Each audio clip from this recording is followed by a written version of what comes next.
Está con nosotros el ministro de Gobierno, Carlos Romero, a quien le damos la más cordial bienvenida. Ministro, buenas noches, es un gusto. Buenas noches, muchas gracias por la posibilidad de estar acá. Un saludo a los distintos televidentes a través de Avia Yala, aquí en La Paz, en Cochabamba, en Santa Cruz. Ministro, cuando comenzaba el gabinete ampliado, de hecho, el presidente les decía, tenemos que concluir, culminar, acabar con la microcorrupción y también con la burocracia. Era la tarea de inicio al momento de inaugurar también y con la presencia obviamente de los medios de comunicación. Sí, evidentemente esos han sido un poco los ejes en torno a los cuales ha girado el debate. Ese gabinete ampliado, que es un invento del presidente, eh, una reunión que articula no solamente a los ministros, viceministros, sino también directores de algunos servicios estatales, de algunas empresas públicas estratégicas, fundamentalmente proyecta el accionar del gobierno y sus prioridades para la presente gestión. Se lo hace periódicamente a fin de año o a principio de año, precisamente con ese propósito, evaluar lo que pasó antes y proyectar las prioridades de lo que viene.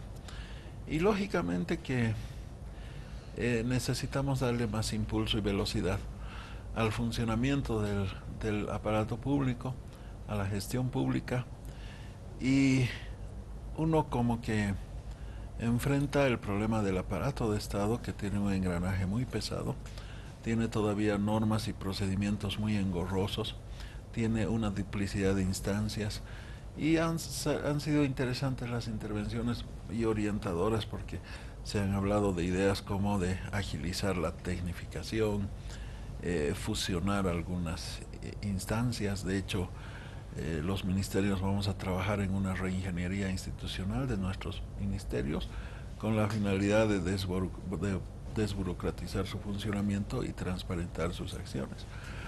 Y con relación al tema de la corrupción, lo mismo. Microcorrupción porque básicamente son instancias intermedias que se dan modos para extorsionar, para obtener alguna dádiva, alguna ventaja, para ejercer algún tráfico de influencias. Muchas veces utilizan el nombre de autoridades inclusive.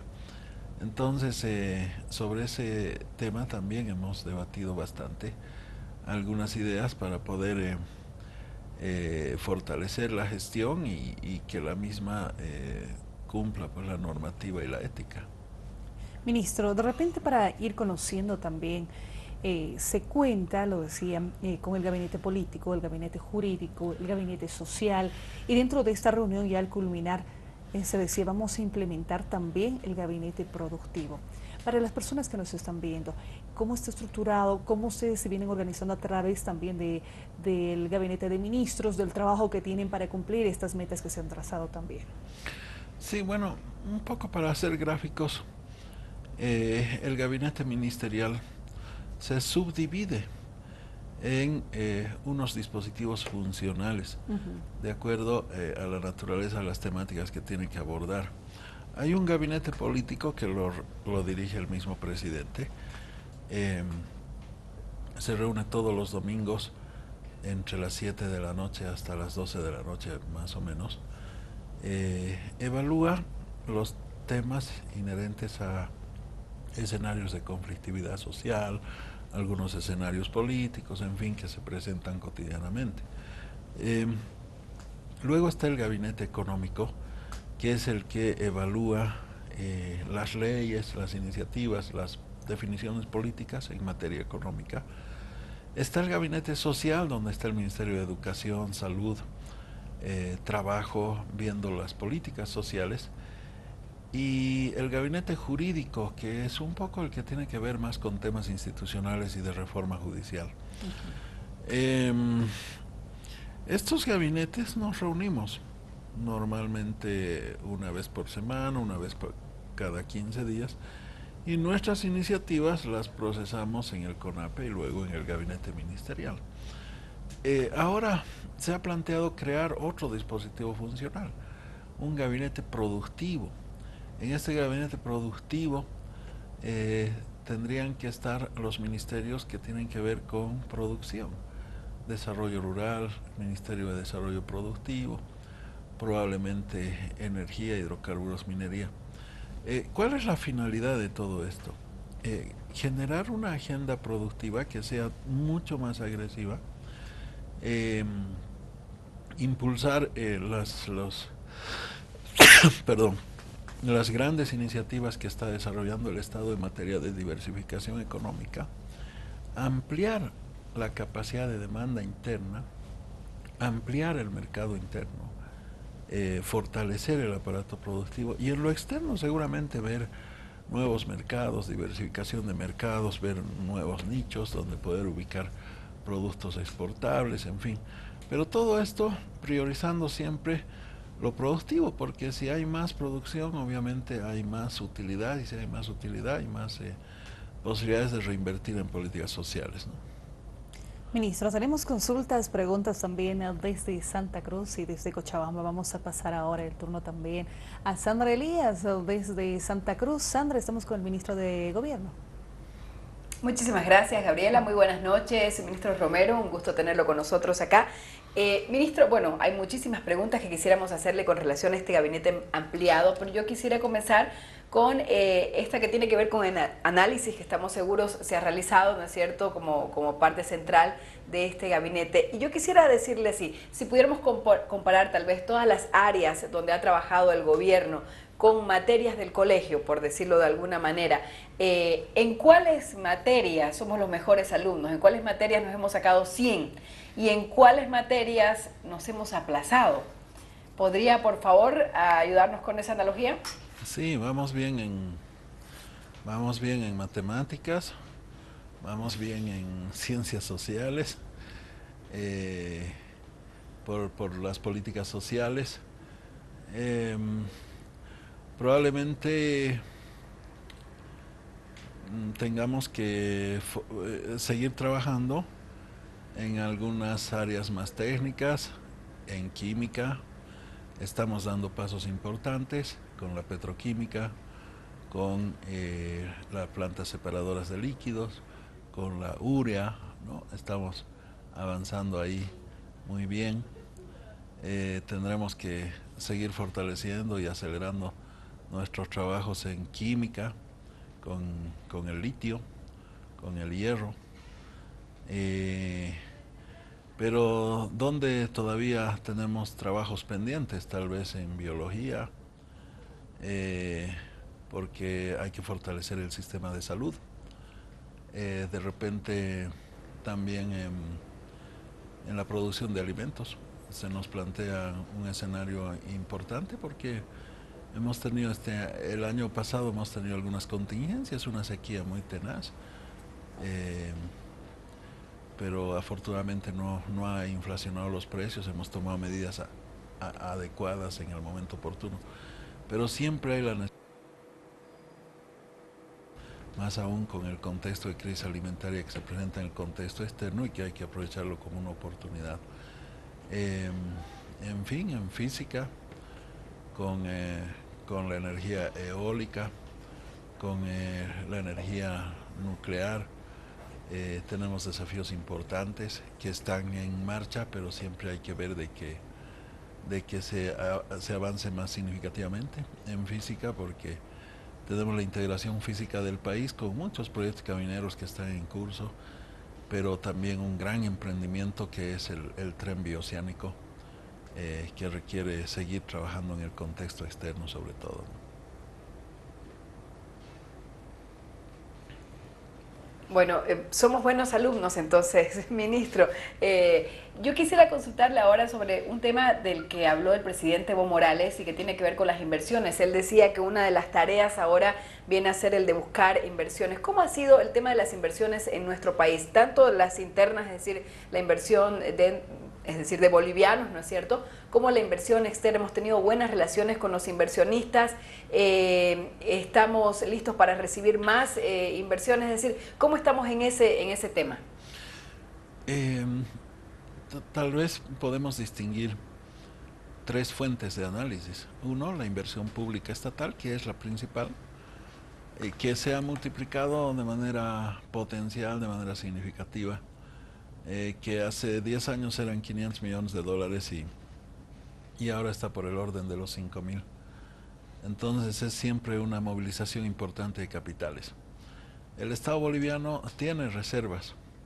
Las reservas del Estado boliviano y de la población boliviana las podemos identificar en tres fuentes. Uno, las reservas internacionales en el Banco Central de Bolivia. Dos, el dinero acumulado en las AFPs, que necesita ser movilizado para que gane más utilidades. Y tres, los depósitos de los ahorros de las familias bolivianas. Entonces, todas estas reservas sumadas están por el orden de los 60.000 millones de dólares aproximadamente, y es un buen capital para movilizarlo. Una segunda fuente de análisis son las inversiones de los bolivianos, las inversiones que se han hecho el año pasado por parte de personas que trabajan en Bolivia. El sector empresarial, de acuerdo a sus reportes, habría invertido 2.400 millones de dólares, lo que es muy significativo porque ha alcanzado un techo bastante importante. El número de microempresas se ha seguido expandiendo, especialmente en La Paz y Santa Cruz, y eso genera también inversión. Y a nivel externo, de acuerdo a un informe de la CEPAL, hemos incrementado de cerca de 500 millones de dólares a cerca de 600 millones de dólares comparando las gestiones 2015 y 2016. Tal vez ahí es necesario todavía seguir atrayendo una mayor cantidad de recursos de inversión externa, pero las inversiones que tenemos ahora, contrastadas con lo que teníamos antes, indudablemente que han superado mucho. Ministro, tenemos preguntas también en Cochabamba. Vamos con Juan Luis Gutiérrez en la consulta. Juan Luis. Gracias, Gabriela. Buenas noches, ministro Romero. Una vez más agradecerle por su visita. Me gustaría plantearle la siguiente pregunta. Se han hablado sobre temas ligados a la corrupción, a la microburocracia, al gabinete productivo, al gabinete económico, a los resultados y avances en el ámbito económico, y yo considero que este tipo de resultados, de conclusiones del gabinete ampliado deben haber partido de algún análisis político que se ha dado dentro de esta reunión. Lo escuchábamos al presidente Evo Morales durante horas de la mañana. Es pocas las oportunidades en las que se puede tener la oportunidad de escuchar a un jefe de Estado hablando con tanta claridad de política, porque más allá de los gustos, cuando el presidente Evo Morales habla de política, se reconoce en él un experto en política. Para mí ha dado una clase magistral de lo que significa la política. Me gustaría saber si nos puede compartir usted cuáles son los criterios políticos que se han tomado en cuenta para tomar este tipo de decisiones, es decir, cuáles son los actores, cuáles son los escenarios, cuáles son las normativas, cuáles son las relaciones de poder que se han visibilizado en este gabinete ampliado. Muchas gracias por la pregunta, que es profunda y compleja, porque lógicamente que uno siempre tiene que partir de un contexto nacional y de un contexto externo. En el contexto nacional tenemos un proceso de cambio en Bolivia que está firme, que está sólido, que tiene un núcleo duro en las organizaciones indígenas, campesinas, laborales del país, que se mantiene orgánicamente fiel en el proceso. Tenemos un movimiento del socialismo que está sólido, está unificado, ha cualificado su dirección inclusive con los dirigentes más pesados de los movimientos sociales. Tenemos un pacto de unidad y un CONALCAM que han recuperado su capacidad de movilización, lo han demostrado el 18 de diciembre, lo han demostrado en el evento del Congreso del MAS, etc. Entonces tenemos un gobierno que está sólido, un gobierno que enfrentó una cadena de movilizaciones el año pasado y que fue golpeado a partir del referéndum del 21 de febrero, pero que ha logrado decantar las cosas y bueno, estar muy sólido ahora. Hay un contexto regional en el que hay una modificación de la correlación de fuerzas, por lo que ha sucedido en Argentina, en Brasil, por las arremetidas contra Venezuela, siempre las interrogantes sobre el futuro de Ecuador, en fin. Pero no pone en riesgo el proceso boliviano, porque el proceso boliviano tiene una raigambre cultural muy profunda. Ahora tenemos un contexto nuevo que emerge a partir del Brexit y la presencia de Trump, ¿no? que seguramente va a reconfigurar política, económicamente el escenario mundial. Trump se ha declarado germanófobo y eso es un mensaje muy claro de que le incomoda la zona común en Europa y la ve articulada en torno a Alemania.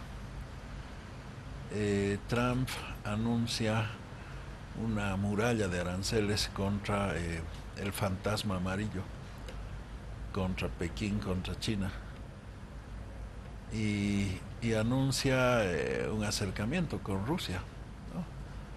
Que a su vez le interesa recomponer su viejo escenario de la ex-URSS a partir de la consolidación de Crimea.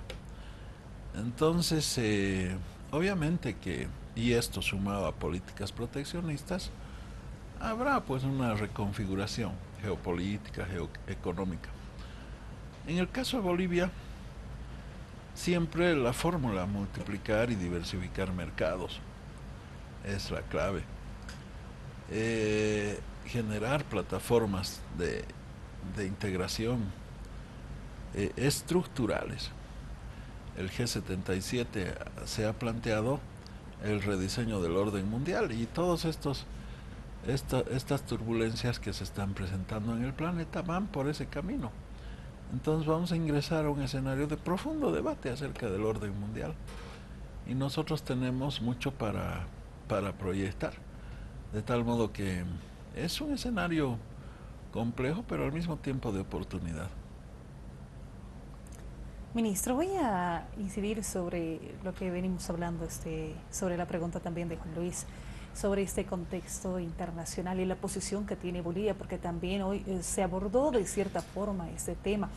Y me refiero a que, por ejemplo, políticas migratorias. Obviamente ha traído mucha repercusión lo de Trump, ha traído repercusión también lo de Macri, lo que está pasando también en Argentina y este tipo de políticas migratorias que generan, ¿no? esta reacción también en la comunidad boliviana. Hablar de narcotráfico, involucrar, empezar a hablar de este tipo de mensajes que de repente no son los más apropiados y más aún si queremos establecer unas buenas relaciones también en la región. Sí, son mensajes desafortunados, ¿no? Porque estamos en otro tiempo, es decir, el mundo es multipolar, es multilateral. Por más esfuerzos que se hagan para contrarrestar la multipolaridad, ya ha corrido demasiada agua bajo el puente, o sea, eso ya es irreversible. Segundo, el mundo ha generado sus mecanismos de integración porque ha habido una revolución de la informática, luego ha habido una revolución virtual, la comunicación ha hecho que las distancias que antes eran insospechadas, ahora en tiempo real nos permiten comunicarnos con cualquier lugar del mundo. El mundo se integra más porque el transporte se ha revolucionado también. Entonces hay cosas que ya no pueden dar marcha atrás. Y concebir en la cabeza de alguien murallas, unas medidas medievales, ¿no? Y además intentar escarbar unas fibras sentimentales en los pueblos, que siempre el tema de la xenofobia activa sentimientos. Es complejo. Y es un boomerang, ¿no? Yo creo que doña Patricia Bullrich en Argentina se ha equivocado. Su embajador mismo acá dice que sus conceptos exceden, digamos, una buena relación entre los pueblos. Y la colonia boliviana en la Argentina trabaja, es gente muy trabajadora, en muchos lugares del mundo siempre prefieren a un boliviano porque saben que es muy trabajador. Y los bolivianos no están en lo fundamental comprometidos en delitos. Entonces, es un error y es una burda imitación, digamos. Pero bueno, confiamos en que la racionalidad se imponga, ¿no? Ministro, queremos agradecerle, sabemos que han estado con mucho trabajo desde muy temprano, de hecho, y bueno, cuando guste, siempre bienvenido. Muchas gracias. Ministro, una consulta de uno de nuestros camarógrafos. ¿Cómo estamos en fútbol? Bien, empezamos bien esta vez. Ojalá consolidemos el domingo con Guavirá, pero está muy bien, el equipo ha trabajado mucho. Pregunta de nuestro camarógrafo y se la hice partícipe. Gracias, ministro, ha sido un gusto que nos acompañe.